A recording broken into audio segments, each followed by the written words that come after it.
दोस्तों, नमो बुद्धाय, जय भीम। मेरा नाम सतीश बौद्ध है और आज फिर से आपके बीच में आया हूँ। हुआ कुछ यूं कि एक नाव में एक बादशाह सफर कर रहा है।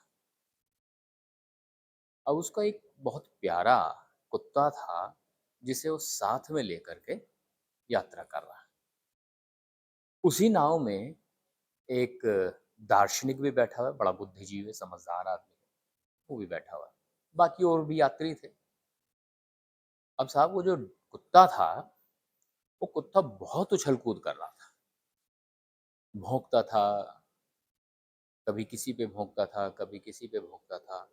शायद उसके बेचैनी का कारण ये था कि कुत्ता भी नाव में पहली बार बैठा, तो वो असहज महसूस कर रहा था। लेकिन फिर भी बाकी सारे लोग परेशान थे और जो नाविक था, जो नाव खे रहा था, वो डिस्टर्ब हो रहा था। अगर नाव चलाने वाला डिस्टर्ब हो जाएगा, तो बाकी सारी चीजें भी डिस्टर्ब हो जाएगी। तो ऐसे में राजा को बड़ा गुस्सा आया, बड़ा परेशान हो गया, क्या करूं यार, ये कुत्ता मान नहीं रहा। जब वो ज़्यादा परेशान हो गया, तो उसकी परेशानी दार्शनिक ने समझी और दार्शनिक उठ करके राजा के पास आया। राजा से आके कहने लगा कि माँ बदौलत, अगर आप मुझे इजाज़त दें, तो मैं इस कुत्ते को भीगी बिल्ली बना सकता हूँ, अगर आप मुझे इजाज़त दें। राजा ने कहा, अरे ज़रूर भाई ज़रूर, ये कुत्ता बड़ा परेशान कर रहा है, इसको शांत करवाओ यार। अब साहब दार्शनिक ने कुत्ते को उठाया और उठा करके पानी में फेंक दिया। जब कुत्ता पानी में गया तो फड़फड़ाने लगा, घबराने लगा, अपनी जान बचाने के लिए हाथ पैर मारने लगा। अब वो तैरता हुआ नाव के करीब आने लगा। ऐसे में जब वो नाव के करीब आया, तो दार्शनिक ने कुत्ते को पकड़ करके वापस नाव में चढ़ा लिया। अब जब कुत्ता नाव में आ गया, तो नाव में आने के बाद कुत्ता शांति से बैठ गया। कोई परेशानी उसको नहीं थी, लोगों को परेशान नहीं कर रहा था। अभी वहां पर वो बैठा हुआ है। तो राजा को लगा, यार ये अब इतना शांत क्यों बैठा हुआ है, पहले तो भौंक रहा था, अब क्या परेशानी हो गई। अब राजा ने उससे पूछा, दार्शनिक से, भाई ऐसा क्या हुआ कि ये कुत्ता अब भौंक नहीं रहा, पहले तो बड़ा परेशान कर रहा था।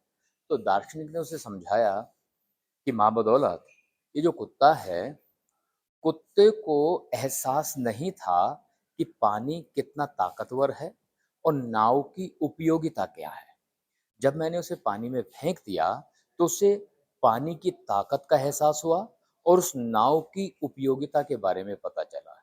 ठीक उसी तरह से वो सभी लोग जो भारतीय संविधान को स्वीकार करने में आनाकानी करते हैं और बाबा साहब और बुद्ध के मार्ग को अपनाने में आनाकानी करते हैं, उन लोगों को 6 महीने तक मनुस्मृति के तहत जीवन जीने का मौका दिया जाए, तो उन्हें पता चलेगा कि मनुस्मृति कितनी खतरनाक है और उन्हें पता चलेगा कि संविधान की उपयोगिता क्या है।